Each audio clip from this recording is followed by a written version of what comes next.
President Faust, members of the Harvard Corporation and the Board of Overseers, members of the faculty, proud parents, and above all, graduates. The first thing I would like to say is thank you.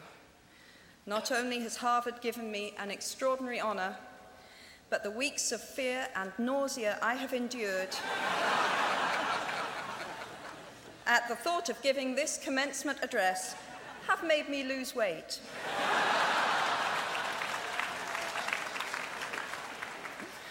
A win-win situation.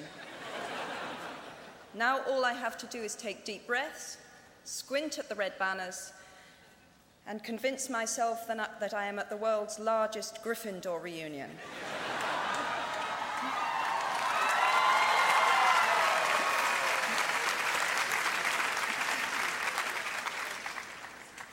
Delivering a commencement address is a great responsibility, or so I thought, until I cast my mind back to my own graduation. The commencement speaker that day was the distinguished British philosopher, Baroness Mary Warnock. Reflecting on her speech has helped me enormously in writing this one, because it turns out that I can't remember a single word she said.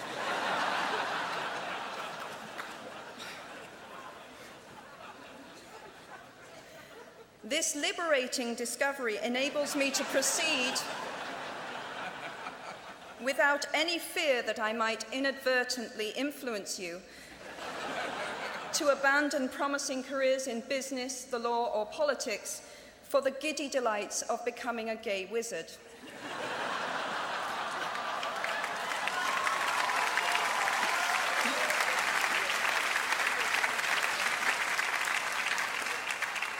You see, if all you remember in years to come is the gay wizard joke, I've come out ahead of Baroness Mary Warnock. Achievable goals, the first step to self-improvement. Actually, I have racked my mind and heart for what I ought to say to you today. I have asked myself what I wish I had known at my own graduation, and what important lessons I have learned in the 21 years that have expired between that day and this. I have come up with two answers. On this wonderful day when we are gathered together to celebrate your academic success, I have decided to talk to you about the benefits of failure. And as you stand on the threshold of what is sometimes called real life, I want to extol the crucial importance of imagination. These may seem quixotic or paradoxical choices, but bear with me. Looking back at the 21-year-old that I was at graduation is a slightly uncomfortable experience for the 42-year-old that she has become. Half my lifetime ago, I was striking an uneasy balance between the ambition I had for myself and what those closest to me expected of me. I was convinced that the only thing I wanted to do, ever, was write novels. However, my parents, both of whom came from impoverished backgrounds and neither of whom had been to college, took the view that my overactive imagination was an amusing personal quirk that would never pay a mortgage or secure a pension. I know the irony strikes with the force of a cartoon anvil now, but... So they hoped that I would take a vocational degree. I wanted to study English literature. A compromise was reached that in retrospect satisfied nobody, and I went up to study modern languages. Hardly had my parents' car rounded the corner at the end of the road than I ditched German and scuttled off down the classics corridor. I cannot remember telling my parents that I was studying classics.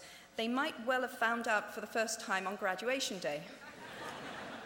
Of all the subjects on this planet, I think they would have been hard put to name one less useful than Greek mythology when it came to securing the keys to an executive bathroom. Now, I would like to make it clear in parenthesis that I do not blame my parents for their point of view. There is an expiry date on blaming your parents for steering you in the wrong direction.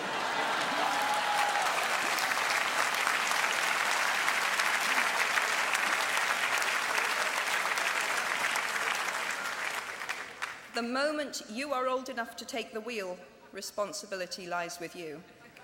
What is more, I cannot criticize my parents for hoping that I would never experience poverty. They had been poor themselves, and I have since been poor, and I quite agree with them that it is not an ennobling experience. Poverty entails fear and stress, and sometimes depression. It means 1,000 petty humiliations and hardships. Climbing out of poverty by your own efforts, that is something on which to pride yourself, but poverty itself is romanticized only by fools. What I feared most for myself at your age was not poverty, but failure. At your age, in spite of a distinct lack of motivation at university, where I had spent far too long in the coffee bar writing stories and far too little time at lectures, I had a knack for passing examinations, and that, for years, had been the measure of success in my life and that of my peers. Now, I am not dull enough to suppose that because you are young, gifted, and well-educated, you have never known heartbreak, hardship, or heartache. Talent and intelligence never yet inoculated anyone against the caprice of the fates, and I do not for a moment suppose that everyone here has enjoyed an existence of unruffled privilege and contentment. However, the fact that you are graduating from Harvard suggests that you are not very well acquainted with failure. You might be driven by a fear of failure quite as much as a desire for success. Indeed, your conception of failure might not be too far removed from the average person's idea of success. So high have you already flown. Ultimately, we all have to decide for ourselves what constitutes failure. But the world is quite eager to give you a set of criteria if you let it. So I think it fair to say that by any conventional measure, a mere 7 years after my graduation day, I had failed on an epic scale. An exceptionally short-lived marriage had imploded, and I was jobless, a lone parent, and as poor as it is possible to be in modern Britain without being homeless. The fears that my parents had had for me and that I had had for myself had both come to pass. And by every usual standard, I was the biggest failure I knew. Now, I'm not going to stand here and tell you that failure is fun. That period of my life was a dark one, and I had no idea that there was going to be what the press has since represented as a kind of fairy tale resolution. I had no idea then how far the tunnel extended, and for a long time, any light at the end of it was a hope rather than a reality. So why do I talk about the benefits of failure? Simply because failure meant a stripping away of the inessential. I stopped pretending to myself that I was anything other than what I was, and began to direct all my energy into finishing the only work that mattered to me. Had I really succeeded at anything else, I might never have found the determination to succeed in the one arena where I believed I truly belonged. I was set free because my greatest fear had been realized, and I was still alive, and I still had a daughter whom I adored, and I had an old typewriter and a big idea. And so rock bottom became the solid foundation on which I rebuilt my life. You might never fail on the scale I did, but some failure in life is inevitable. It is impossible to live without failing at something, unless you live so cautiously that you might as well not have lived at all, in which case you fail by default. Failure gave me an inner security that I had never attained by passing examinations. Failure taught me things about myself that I could have learned no other way. I discovered that I had a strong will and more discipline than I had suspected. I also found out that I had friends whose value was truly above the price of rubies. The knowledge that you have emerged wiser and stronger from setbacks means that you are, ever after, secure in your ability to survive. You will never truly know yourself, or the strength of your relationships until both have been tested by adversity. Such knowledge is a true gift for all that it is painfully won, and it has been worth more than any qualification I ever earned. So given a time turner, I would tell my 21-year-old self that personal happiness lies in knowing that life is not a checklist of acquisition or achievement. Your qualifications, your CV, are not your life, though you will meet many people of my age and older who confuse the two. Life is difficult and complicated and beyond anyone's total control, and the humility to know that will enable you to survive its vicissitudes. Now, you might think that I chose my second theme, the importance of imagination, because of the part it played in rebuilding my life, but that is not wholly so. Though I personally will defend the value of bedtime stories to my last gasp, I have learnt to value imagination in a much broader sense. Imagination is not only the uniquely human capacity to envision that which is not, and therefore the fount of all invention and innovation. In its arguably most transformative and revelatory capacity, it is the power that enables us to empathize with humans whose experiences we have never shared. One of the greatest formative experiences of my life preceded Harry Potter, though it informed much of what I subsequently wrote in those books. This revelation came in the form of one of my earliest day jobs. Though I was sloping off to write stories during my lunch hours, I paid the rent in my early 20s by working at the African Research Department of Amnesty International's headquarters in London. There in my little office, I read hastily scribbled letters smuggled out of totalitarian regimes by men and women who were risking imprisonment to inform the outside world of what was happening to them. I saw photographs of those who had disappeared without trace, sent to Amnesty by their desperate families and friends. I read the testimony of torture victims and saw pictures of their injuries. I opened handwritten, eyewitness accounts of summary trials and executions, of kidnappings and rapes. Many of my co-workers were ex-political prisoners, people who had been displaced from their homes or fled into exile because they had the temerity to speak against their governments. Visitors to our offices included those who had come to give information or to try and find out what had happened to those they had left behind. I shall never forget the African torture victim, a young man no older than I was at the time, who had become mentally ill after all he had endured in his homeland. He trembled uncontrollably as he spoke into a video camera about the brutality inflicted upon him. He was a foot taller than I was and seemed as fragile as a child. I was given the job of escorting him back to the underground station afterwards, and this man, whose life had been shattered by cruelty, took my hand with exquisite courtesy and wished me future happiness. And as long as I live, I shall remember walking along an empty corridor and suddenly hearing, from behind a closed door, a scream of pain and horror such as I have never heard since.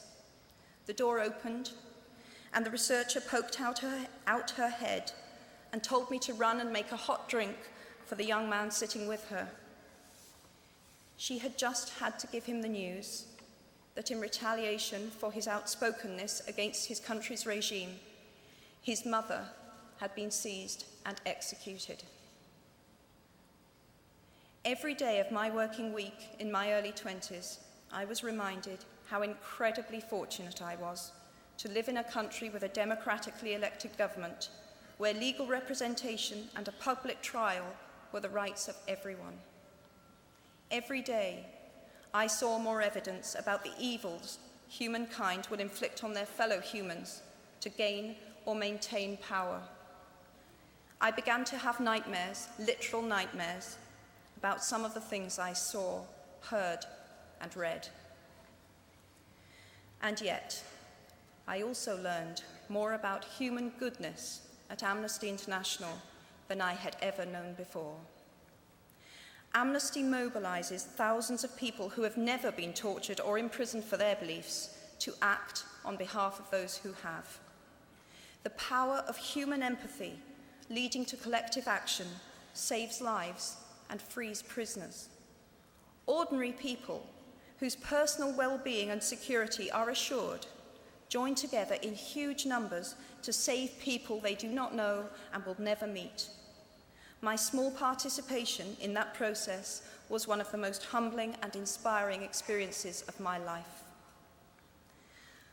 Unlike any other creature on this planet, human beings can learn and understand without having experienced. They can think themselves into other people's places. Of course, this is a power, like my brand of fictional magic, that is morally neutral. One might use such an ability to manipulate or control just as much as to understand or sympathize. And many prefer not to exercise their imaginations at all.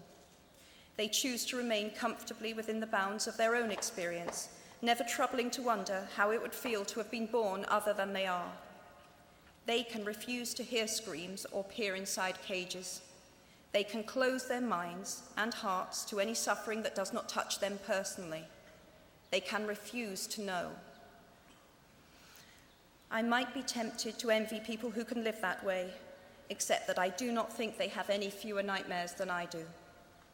Choosing to live in narrow spaces leads to a form of mental agoraphobia, and that brings its own terrors. I think the willfully unimaginative see more monsters. They are often more afraid. What is more, those who choose not to empathize enable real monsters, for without ever committing an act of outright evil ourselves, we collude with it through our own apathy. One of the many things I learned at the end of that classics corridor down which I ventured at the age of 18 in search of something I could not then define was this, written by the Greek author Plutarch. What we achieve inwardly will change outer reality. That is an astonishing statement, and yet proven 1,000 times every day of our lives.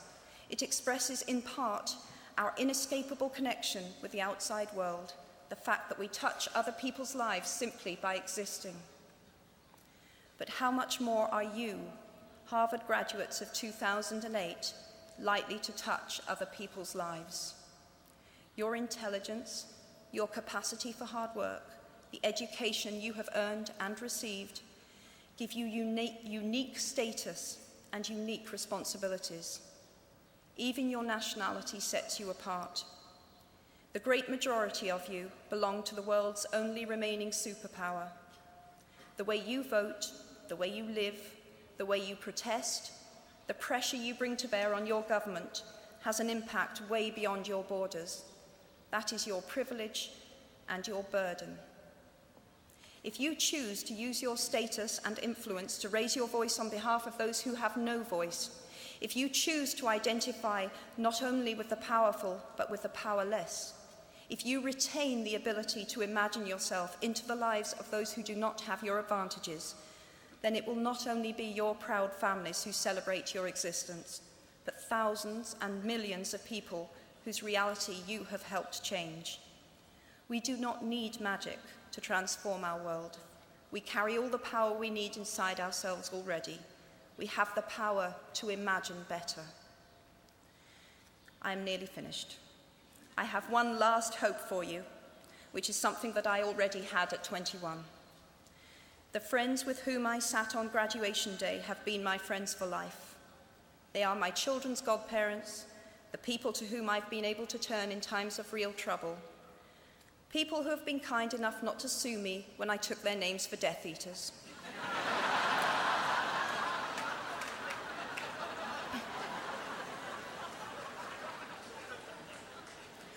At our graduation, we were bound by enormous affection, by our shared experience of a time that could never come again, and of course, by the knowledge that we held certain photographic evidence that would be exceptionally valuable if any of us ran for Prime Minister.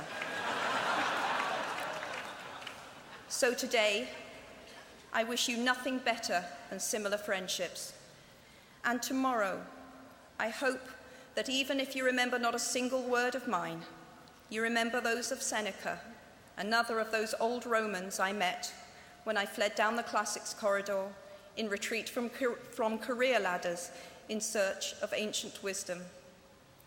As is a tale, so is life. Not how long it is, but how good it is what matters. I wish you all very good lives. Thank you very much.